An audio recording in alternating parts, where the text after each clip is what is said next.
দেশ ও দেশের বাইরে জব্দকৃত লুটের প্রায় 2 লাখ কোটি টাকা দরিদ্র জনগোষ্ঠীর জীবনমান উন্নয়নে ব্যবহার করতে চায় সরকার। প্রয়োজনে আইনের সংশোধন করা হবে বলে জানিয়েছেন বাংলাদেশ ব্যাংকের governor doctor Ahsan H Mansur. Foreign service একাডেমিতে সংবাদ সম্মেলনে একথা বলেন তিনি। এ সময় প্রধান উপদেষ্টার প্রেস সচিব শফিকুল আলম জানান, বর্তমানে বাংলাদেশ ব্যাংকে 1,30,000 কোটি টাকার বেশি মূল্যের স্থাবর সম্পত্তি ও 42,600 কোটি টাকার বেশি নগদ অর্থ জব্দ করা আছে। এছাড়া বিদেশে জব্দ করা টাকা ফিরিয়ে আনা হবে বলে জানান তিনি। বিস্তারিত তরিক ইসলামের রিপোর্টে। অর্থ পাচার, পাচারকৃত অর্থ ফেরত আনা ও আর্থিক খাতের সমসাময়িক বিষয়ে সোমবার প্রধান উপদেষ্টার সাথে বৈঠক করেন বাংলাদেশ ব্যাংকের governor doctor Ahsan H Mansur. পরে রাজধানীর ফরেন সার্ভিস একাডেমিতে সংবাদ সম্মেলন করেন গভর্নর। এ সময় পাচারকৃত অর্থ ফেরত আনতে বিভিন্ন দেশের সাথে সরকার যৌথভাবে কাজ করছে বলে জানান গভর্নর। জব্দ করা টাকা ও শেয়ার ব্যবহার করতে তহবিল গঠন করা হবে বলেও জানান তিনি। আমাদের হাতে কিছু অর্থ জব্দ করা আছে, যেটা বিভিন্ন ব্যাংকে এই যারা পলাতক আছেন বা যাদের নামে বিভিন্ন রকমের অর্থ আত্মসাৎ এবং পাচারের মামলা আছে, তাদের ডিপোজিট করা অর্থ সেগুলোকে আমরা জব্দ করা আছে। সেগুলোর ব্যবহার কিভাবে হবে সেটা নিয়ে আলোচনা হয়েছে। এই টাকাটা সরকারের হাতেই আছে, জব্দ করা আছে। এটা এখন আইনগত প্রক্রিয়াটা শুধু শেষ করতে পারলে দ্রুততার সাথে, আমরা যদি কোনো আইনগত পরিবর্তনও করে ফেলতে হয়, দ্রুত করে আমরা এই ফান্ডটাকে হস্তান্তর করব সরকারের কাছে। সংবাদ সম্মেলনে প্রধান উপদেষ্টার প্রেস সচিব শফিকুল আলম জানান, বিদেশে জব্দ করা টাকা ফিরিয়ে আনা হবে। সোফার যে অ্যাটাচমেন্ট হচ্ছে স্থাবর সম্পত্তি, সেটার পরিমাণ হচ্ছে কোটি টাকায়। আভ্যন্তরীণ হচ্ছে 1,30,758 কোটি 0.7 কোটি টাকা আর কি, 1,30,758.7 কোটি টাকা। আর হচ্ছে মিলিয়ন ডলারে আছে, যেটা বৈদেশিক অ্যাটাচমেন্ট হয়েছে 164.03 মিলিয়ন ডলার। আর অস্থাবর সম্পত্তি যেটা ফ্রিজিং হয়েছে, এটা অস্থাবর সম্পত্তি হচ্ছে 42,614.27 কোটি টাকা।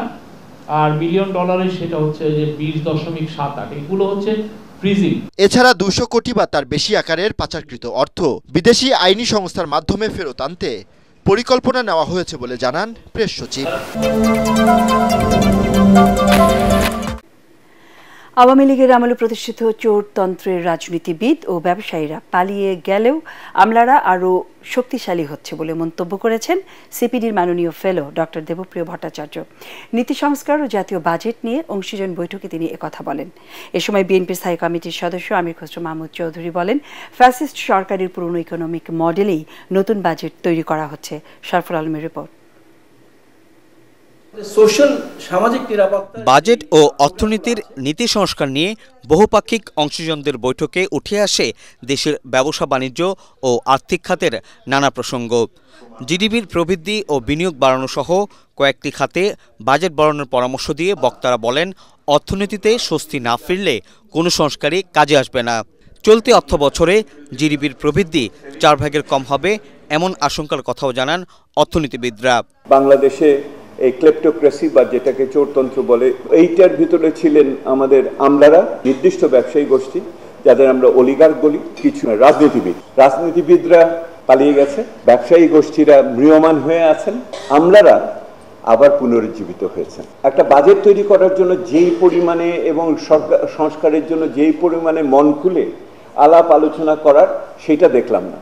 আসছে বাজেটে কর্মসংস্থান বাড়ানোর পাশাপাশি শিক্ষা, স্বাস্থ্য ও সামাজিক নিরাপত্তা খাতে বরাদ্দ বাড়ানোর তাগিদ দেন বিশ্লেষকরা।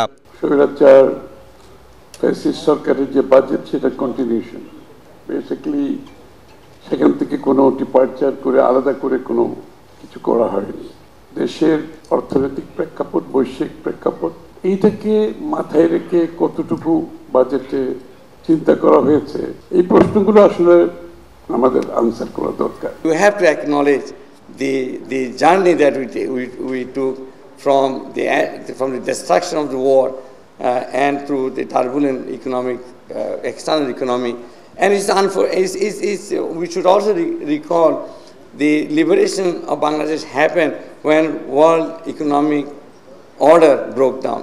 অর্থনৈতিক কর্মকাণ্ড পরিচালনায় সরকারের মধ্যবর্তী পরিকল্পনা না থাকা, শ্বেতপত্র প্রণয়ন কমিটি সহ বিভিন্ন সংস্কার কমিশনের সুপারিশমালা যথাযথভাবে বাস্তবায়ন হচ্ছে না বলেও জানান অর্থনীতিবিদরা। তাহলে বলবে যে হ্যাঁ আমি ডিসক্রিশনারি পাওয়ার। ফ্যাসিবাদী দল আওয়ামী লীগের সাথে কোনো আপোষ নয় এবং অন্য কাউকেও আপোষ করতে দেওয়া হবে না বলে জানিয়েছেন বিএনপি স্থায়ী কমিটির সদস্য নজরুল ইসলাম খান।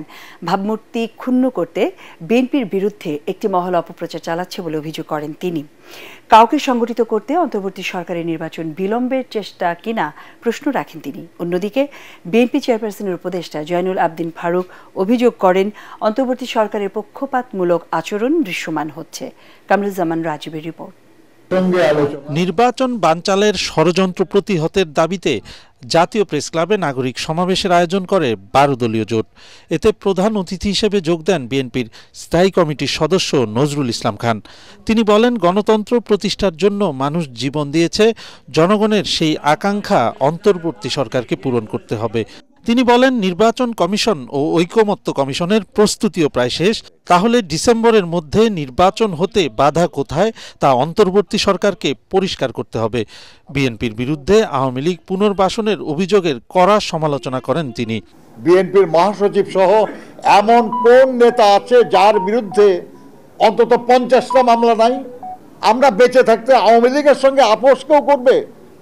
আরে আমরা তো নাই, অন্য কেউ করতে গেলে তাকে পর্যন্ত আমরা বাধা দেব। নির্বাচন কমিশন বলছে তারা জুন মাসের মধ্যে নির্বাচন করার জন্য প্রস্তুত হয়ে যাবে। তাহলে আপনি নির্বাচন ডিসেম্বরের মধ্যে করতে বাধাটা কোথায়?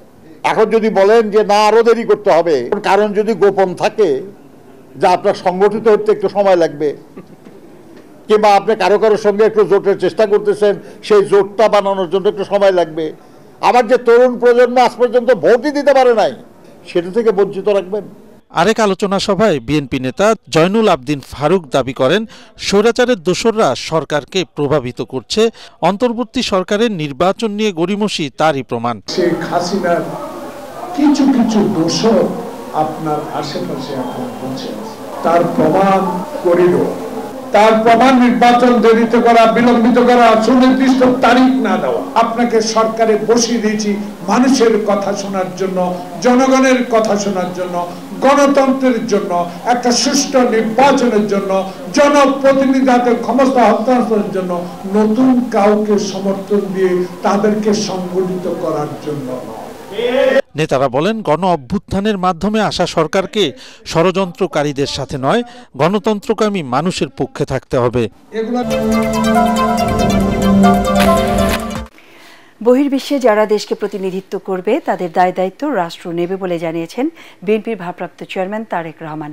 তিনি বলেন, বর্তমানে দেশের 4টি বিভাগে বিকেএসপি রয়েছে। তার দল সরকার গঠন করলে দেশের সকল বিভাগে একটি করে ক্রীড়া শিক্ষা প্রতিষ্ঠান বা বিকেএসপি প্রতিষ্ঠা করবে, যাতে ভালো মানের খেলোয়াড় তৈরি হয়। প্রয়োজনে খেলোয়াড় তৈরি করতে সিলেবাসে পরিবর্তন আনার কথা উল্লেখ করেন তিনি। পশ্চিম লন্ডনের একটি 5 তারকা হোটেলে আরাফাত রহমান কোকো স্মৃতি ক্রিকেট টুর্নামেন্ট 2025-এর পুরস্কার বিতরণী অনুষ্ঠানে প্রধান অতিথির বক্তৃতায় তিনি এসব কথা বলেন। তারেক রহমান বলেন, যারা খেলাধুলার মাধ্যমে বহির্বিশ্বে বাংলাদেশকে রিপ্রেজেন্ট করবে তাদের দায় দায়িত্ব নেবে রাষ্ট্র।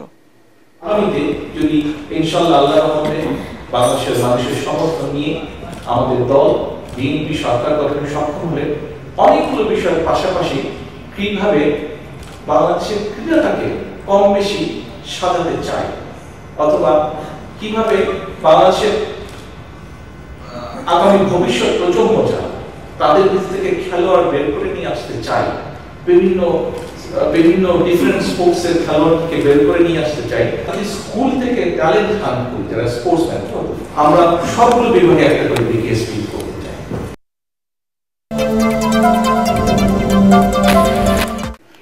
আইনি জটিলতা এবং উচ্চ আদালতের রিট থাকায় এখনই ইশরাক হোসেনকে শপথ পড়ানো সম্ভব নয় বলে জানিয়েছেন স্থানীয় সরকার উপদেষ্টা আসিফ মাহমুদ সজীব ভূঁইয়া। জনভোগান্তি হয় এমন কর্মসূচি না করার আহ্বান জানান তিনি। এদিকে ইশরাক হোসেনকে মেয়রের দায়িত্ব বুঝিয়ে দেবার দাবিতে নগর ভবনের সামনে ব্লকেড কর্মসূচি পালন করে তার সমর্থকরা। এতে বন্ধ হয়ে যায় নগর ভবনের দৈনন্দিন কার্যক্রম। আরও জানাচ্ছেন মুশফিকুর রহমান।